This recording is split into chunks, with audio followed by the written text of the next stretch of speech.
Hey guys, and welcome to this tutorial on how to use the library databases. So today I'm going to show you how to access 3 of our most popular library databases and show you some of the really important tools that they have available for you as well. So the first thing you need to do is to get to the library website. You can do this by going to the Troy 9th Grade Center website. You simply Google Troy 9th Grade Center. It'll be the first result that comes up. And when you get to the 9th Grade Center homepage, scroll down till you see this series of gray tabs on the left and click Library. So this will take you to the library website. Now if you remember, across the top of the home screen are links to all of the pages on this website. To access our databases, we are going to want to click on the Symbaloo page. Now remember, a Symbaloo is simply this collection of tiles, and each tile is a link to some kind of online resource. So today I'm going to be introducing you to 3 different databases.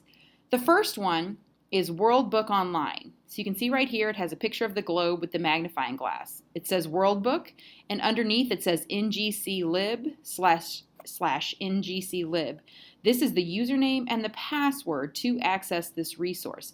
And most of these resources do have the usernames and passwords right on that tile for you to access. So simply click on the tile, and it will bring you to the login page. So we're going to log in using the credentials we were given and hit sign in. Once you sign in, it's going to ask, well, what portion of this database do you want to use? Since you guys are in 9th grade, you do want to use the advanced one because this is for grades 9 and up. Once you click on it, it will bring you to the home page. Now, World Book Online is simply an online encyclopedia. So this is a great resource to go to if you're looking for basic information on a lot of different topics. So for example, let's say that you wanted to research baseball. You simply type it in and it's going to give you all of the different results. So you can see right here, when searching baseball, we have 393 results. Simply click on the article you want, and it will bring up all of the information on this topic. So right there at your fingertips, you have a lot of information to work with. But one of the best things about these databases are all the tools that come along with it. So if you see this little cog up here in the upper right-hand corner, this is the Tools button. Simply click on it, and it's going to give you a variety of options to use to work with this research article. For example, your first option is Save. So if you're researching using your iPad, one of your best options is to click Download as a PDF. So you can click on this, it will download to your iPad, you can save it to your Files app, and then you can access it at any time. The other option you have is to save to Google Drive. If you click on this button, it will redirect you to your Google Drive and save it to your school Google account. So then you can simply log into your school Google account and access the article that way. One of my favorite buttons for any of these databases is this Citations button right here. If you click on this, it will show you how to correctly cite this article in a variety of formats. We have MLA, APA, and Harvard.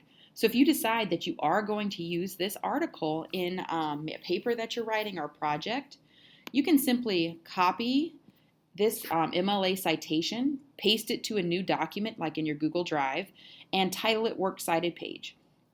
So now you have a document that's either saved to your iPad or saved to your Google Drive, and you have a Works Cited citation started so you can properly cite it and avoid plagiarizing. Okay, the next database I'm going to show you is Gale Research Articles. Okay, this is the one with the piece of paper and the little paper clip. So you can see right here the username is NGC80 and the password is Trojans. Now, if you're accessing this from the school database or from the school network, you probably don't need to log in. But if you're accessing it like on your home Wi-Fi, you're going to have to log in. Okay, so let's say we are going to research libraries. So you can see as you type this in, it's going to come up with some popular keyword searches. So you can click on one of these, or you can just stick with your initial search. And it's going to show you all of your results. Now right here you can see there are 1,700 reference articles, 87 videos, 16,000 academic journals, 1,000 biographies, and so on. So there are a lot of different types of resources on these databases, which is one of the reasons that they're so amazing. You're not just going to find magazines, you're not just going to find academic journals, you're not just going to find biographies. There's a whole variety of different types of resources. So if you scroll down, you can see they're kind of grouped here by section. So here's the reference section, here are the biographies, here are the primary sources, and so on. So if you see an article you like, you can simply click on the article, and there it is.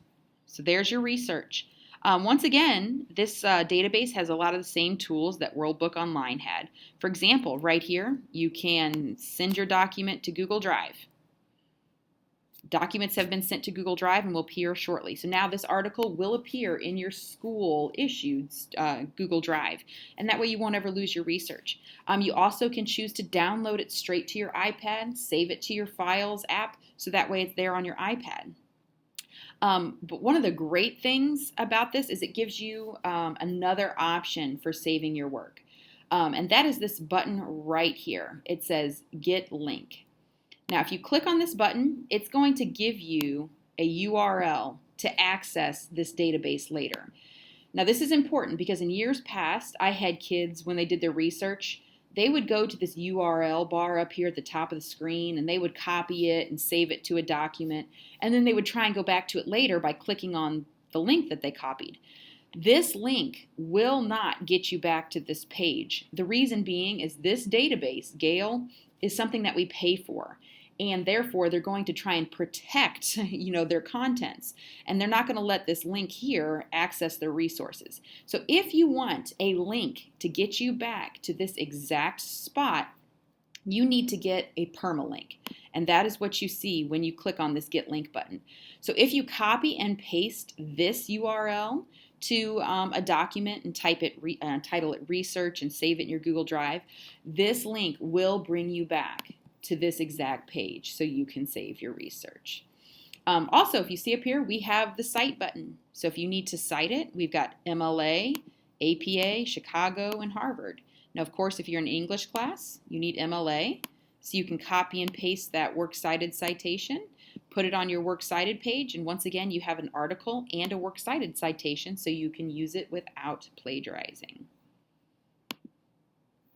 Okay, the last database I'm going to show you. This one is probably my favorite because it is the broadest. This one's called EBSCO Host, and it's going to have the widest array of different types of resources. So for example, when you sign in, or when you click on the database if you're at school, you simply scroll down and select Explore a High School. Once you hit Explore High School, it's going to take you to this home page. Once again, you can do your search. Let's say you're researching heroes. So simply type in your search, and you can see we have search results 1 through 20 of 98,323. That is a lot of search results. One of the great things about EBSCO is how easy it makes it for you to limit your search. And all of your search limiters are over here on the left-hand side. For example, one of the first things you can do is limit by publication date. So some of the oldest articles that are in our search results were published in 1890. Now, as you probably can guess, things that were published in 1890 are probably a little out of date, considering what you want your research for. So you can just simply click and drag this bar and say, I only want things published like in the last 20 years or so. Okay, so right there we went down to 86,000 articles. So it's a little bit smaller, but you can also limit by source type. And this is important because if you ever have a teacher that says they want you to do a research project and you have to cite one biography, one magazine article, and one academic journal, you can do that all straight from EBSCO. You just have to tell it, okay, right now, only give me academic journals. Okay, there they are. These are all academic journals, and they will fulfill that requirement. I only want magazines. You can unclick the academic journals, and then you just have magazine articles. So when you're looking at your results, if you see something you want, you can see you sometimes have two different options. A PDF full text is what the article would look like if it was actually in the magazine. An HTML full text, this is more of what it would look like if it was on a website. So you simply click on the link to access the article. And there is your research article. And once again, it's a database, so it's going to give you all of those tools to kind of help manipulate your research and make it really easy for you. Once again, there's the Save to Google Drive button. I will tell you that the Save to Google Drive button on EBSCO works great when you're on the computers.